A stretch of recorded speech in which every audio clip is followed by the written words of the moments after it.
ആ ദുരന്തത്തിന്റെ കാഴ്ചകൾ, അത് ഓർമ്മകൾ ഇപ്പോഴും നമുക്ക് ഞെട്ടലുണ്ടാക്കുന്നു എന്നുള്ളതാണ്. നമ്മുടെ പ്രതിനിധികൾ ഇന്ന് ഈ 30 ദിവസം എത്തി നിൽക്കുമ്പോൾ വയനാട്ടിലുണ്ട്. V Arun, Vinesh Kumar, MS Aneesh Kumar, Dan Kurian, Anumod, Shabeer, ഒപ്പം ക്യാമറ സംഘത്തിലെ വിനോദ് കുമാർ, അരുൺ പാലോട്, അഖിലോട്ടുപാറ, പ്രജിത്ത്, ശ്രീജിത്ത് കല്ലിമുട്ടി, എല്ലാവരും നമ്മോടൊപ്പം ചേരുന്നുണ്ട്. ഇന്ന് രാവിലെ തന്നെ ഒരു മാസം, ആ മാസത്തിന്റെ കണക്കുകൾ, ദിവസങ്ങൾ അത് ഓർമ്മിക്കാൻ ആഗ്രഹിക്കാത്തതാണ് എങ്കിൽ പോലും ഞാൻ ആദ്യം വി അരുണിലേക്ക് പോകുന്നു. അരുൺ, എനിക്ക് ഓർമ്മയുണ്ട് അന്ന് അരുൺ ആ ദുരന്തമുണ്ടായ ദിവസം തിരുവനന്തപുരത്ത് നിന്ന് വയനാട്ടിലേക്ക് അതിവേഗം പുറപ്പെടുന്നത്. അന്ന് വയനാട്ടിലെത്തി അരുൺ നൽകിയ കാഴ്ചകൾ, ഒപ്പം മറ്റ് റിപ്പോർട്ടർമാർ നൽകിയ കാഴ്ചകൾ, അത് ഞെട്ടിപ്പിക്കുന്നതായിരുന്നു. ഇപ്പോഴും ഉള്ളിലൊരു നോവ് പകർത്തുന്നതാണ്. ഇപ്പോഴെന്താണ് അരുൺ അവിടെ കാണുന്നത്?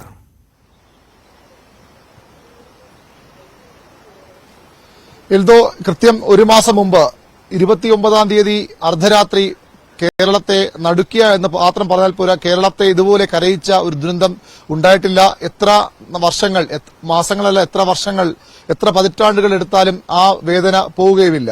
അങ്ങനെ ഉള്ള ദുരന്തം നടന്ന വെള്ളരിമലയുടെ താഴ്വാരം, നമ്മൾ അല്പം മുമ്പ് ആ പാട്ട് കേട്ടു, ഉണ്ണിമാഷും കുട്ടികളും ചേർന്ന് പാടിയ ആ പാട്ട് കേട്ടു, വെള്ളരിമലയുടെ താഴ്വാരം. ആ താഴ്വാരത്താണ് ഞാനും വിനീഷും അനീഷും ഡാനും അതുപോലെ അനുമോദും ഷബീറും ഒക്കെ ഉള്ളത്. നമ്മൾ അന്ന് കണ്ട കാഴ്ചകൾ, അന്ന് 30-ാം തീയതി രാവിലെ നമ്മൾ ഇവിടെ വന്ന് ഇറങ്ങുമ്പോൾ കണ്ട കാഴ്ചകൾ, അക്ഷരാർത്ഥത്തിൽ അരുൺ പാലോട് അല്പസമയം ഞങ്ങളോട് പറയായിരുന്നു, ആദ്യം ഇവിടെ വെച്ച ഫ്രെയിം, ഈ റോപ്പിലൂടെ ഒരു ഡെഡ് ബോഡി, ഒരു മൃതശരീരം ഇപ്പുറത്തേക്ക് കൊണ്ടുവരുന്ന ഫ്രെയിമാണ് ആദ്യം ഇവിടെ എത്തി വയ്ക്കാൻ പറ്റിയത്. അത്രയധികം വേദനിപ്പിക്കുന്ന കാഴ്ചകളായിരുന്നു എങ്ങും ഉണ്ടായത്.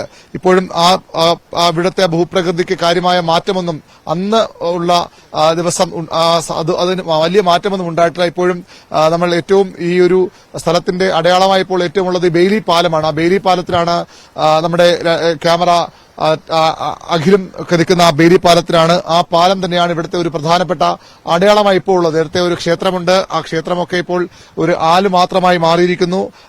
ഈ പുഴ, പുന്നപ്പുഴ സ്കൂളിനോട് ചേർന്ന്, അത് വെള്ളരിമലയെ താഴ്വാരത്തെ ഈ ആ സ്കൂള് ഇപ്പോഴുമുണ്ട്. ആ സ്കൂളിന്റെ ഭാഗങ്ങൾ, അവശിഷ്ടങ്ങളുണ്ട്. അതിനോട് ചേർന്ന് പുന്നപ്പുഴ, ഒരുപക്ഷെ വളരെ ശാന്തസുന്ദരമായി, വളരെ മനോഹരമായി ഉണ്ണിമാഷും കുട്ടികളും ഒക്കെ പാടുന്നത്. നിങ്ങൾ ഉണ്ണിമാഷ് പറയും പോലെ ഇത്രയധികം മനോഹരമായ ഒരു സ്ഥലം വേറെ എവിടെ നിങ്ങൾക്ക് പഠിക്കാൻ പറ്റും?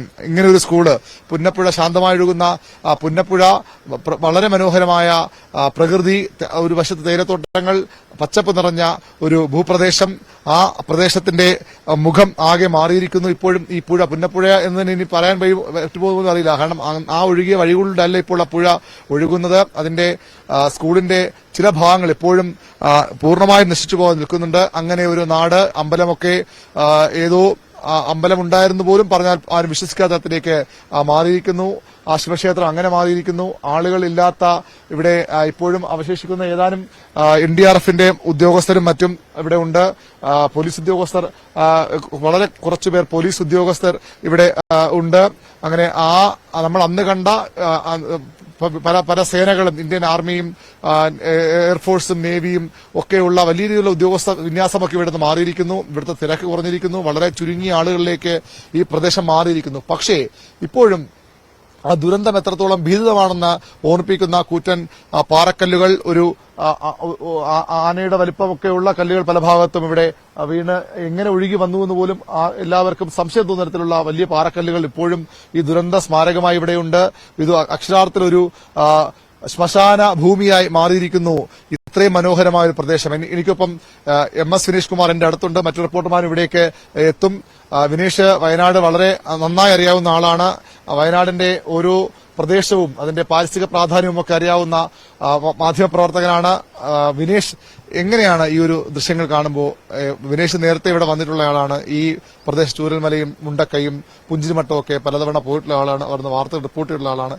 എന്താണ് ഈ ഒരു ദുരന്തം ഈ പ്രദേശത്തെ എങ്ങനെയാണ് മാറ്റിമറിച്ചത്?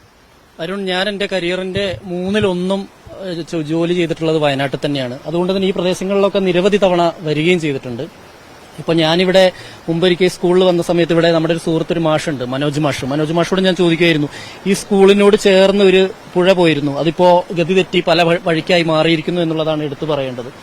ഇവിടെ ഇരിക്കുന്ന സമയത്ത് ഈ കുട്ടികളൊക്കെ, ഈ സ്കൂള് പുഴയോട് ചേർന്നുള്ള സ്ഥലത്ത് കുട്ടികളൊക്കെ ഇറങ്ങി പ്രശ്നമാക്കില്ലെന്ന് ചോദിക്കാറുണ്ടായിരുന്നു. അപ്പോൾ അദ്ദേഹം അന്ന് പറഞ്ഞിരുന്നത്, അങ്ങനെയല്ല, കുട്ടികൾക്കൊക്കെ നമ്മൾ പരിസ്ഥിതിയെക്കുറിച്ചും പുഴയെക്കുറിച്ചും അതിന്റെ അപകടത്തെക്കുറിച്ചും അതിന്റെ എല്ലാ കാര്യങ്ങളും കൃത്യമായി തന്നെ നമ്മൾ പറഞ്ഞ് മനസ്സിലാക്കിയിട്ടുണ്ട് കുട്ടികളെ. അതുകൊണ്ട് കുട്ടികൾ വെള്ളത്തിലിറങ്ങി അങ്ങനെ പ്രശ്നങ്ങളൊന്നും ഉണ്ടാക്കില്ല എന്ന് പറഞ്ഞു. ആ സ്കൂളാണ് കഴിഞ്ഞ മാസമല്ല, ഈ മാസം ആദ്യം, അതായത് ഉരുൾ പൊട്ടിയ സമയത്ത് എനിക്കിവിടെ എത്താൻ കഴിഞ്ഞിരുന്നില്ല. അതിനുശേഷം ഇവിടെ എത്തിയപ്പോൾ കണ്ട ഒരു കാഴ്ച, ഒരു ശ്മശാന മൂകത ഇപ്പോഴും ഇവിടെ കളിയാടുന്നു എന്നുള്ളതാണ് എടുത്തു പറയേണ്ടത്. ഇനി ആ സ്കൂൾ വെള്ളാർമലയിൽ സ്കൂളുകളൊന്നും ഇനി ഇവിടെ ഉണ്ടാവില്ല. വെള്ളാർമല സ്കൂൾ ഉണ്ടാവുമായിരിക്കും. പക്ഷേ ഇത്രയും മനോഹരമായ ഒരു പ്രദേശം, നമുക്കറിയാം അത്രത്തോളം ഇക്കോളജിക്കലി സെൻസിറ്റീവ് ആയ ഒരു പ്രദേശമാണിത്. ഇവിടുത്തെ ആളുകളുടെ നമുക്കറിയാം, അത് എത്രയോ വർഷങ്ങൾക്ക് മുമ്പ് ബ്രിട്ടീഷുകാരുടെ കാലത്ത് പുനരധിവസിപ്പിച്ച ആളുകളാണ്. അതായത് തോട്ടം മേഖലയിലെത്തിയ അവരുടെ കാലത്തുള്ള ക്വാർട്ടേഴ്സുകളാണ്. അതിനുശേഷമുള്ള വലിയ തോതിലുള്ള കുടിയേറ്റങ്ങൾ ഉണ്ടാവുന്നു. ഈ മല കാണാൻ നമുക്കത്, ഈ മലയ്ക്ക് അപ്പുറം നിലമ്പൂർ വനാന്തരങ്ങളാണ്. അത്രത്തോളം പരിസ്ഥിതി പ്രാധാന്യമുള്ള സ്ഥലമാണ്.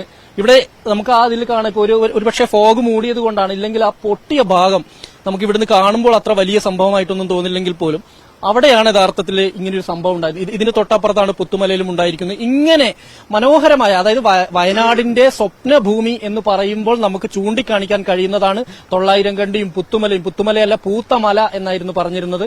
അത്ര മനോഹരമായ ആ മല പിന്നീട് പുത്തുമലയായി മാറുകയായിരുന്നു. അതുപോലെ തന്നെ ചൂരൽമലയും മുണ്ടക്കയും, ഇത്രയും മനോഹരമായ ഒരു തീരം യഥാർത്ഥത്തിൽ ഒരു ശ്മശാന ഭൂമിയായി മാറിയിരിക്കുന്നു എന്നുള്ള സങ്കടകരമായ ഒരു അവസ്ഥയിലേക്കാണ് നമ്മൾ ഒരു മാസം കഴിഞ്ഞ് ഇവിടെ എത്തുമ്പോൾ നമുക്ക് കാണാൻ കഴിയുന്നത്. അരുൺ, അതുതന്നെയാണ് വിനേഷ്. എല്ലാവർക്കും ഒരുപക്ഷെ നമുക്ക് പല ദുരന്തങ്ങൾ, പല വാർത്തകളൊക്കെ നമ്മളെല്ലാം റിപ്പോർട്ട് ചെയ്തിട്ടുള്ള ആളാണ്. പക്ഷെ നമുക്ക് ആർക്കും ഇത്രയധികം ഒരു സങ്കടമുണ്ടാക്കിയ ഒരു കാഴ്ച, ഒരു നാട്, 3 ഗ്രാമങ്ങൾ ഒന്നാകെ ഒലിച്ചുപോയ കാഴ്ച നമ്മൾ ഇതിനു മുമ്പ് ഒരിടവും കണ്ടിട്ടുണ്ടാകില്ല. ഇത്രയധികം ആളുകളെ ജീവൻ നഷ്ടപ്പെട്ട സംഭവങ്ങൾ ഉണ്ടായിട്ടില്ല. എനിക്കിപ്പോൾ ഡാൻ കുര്യനും CV അനുമോദും MS അനീഷ് കുമാറും ഒക്കെ ചേരുന്നുണ്ട്. അനീഷ്,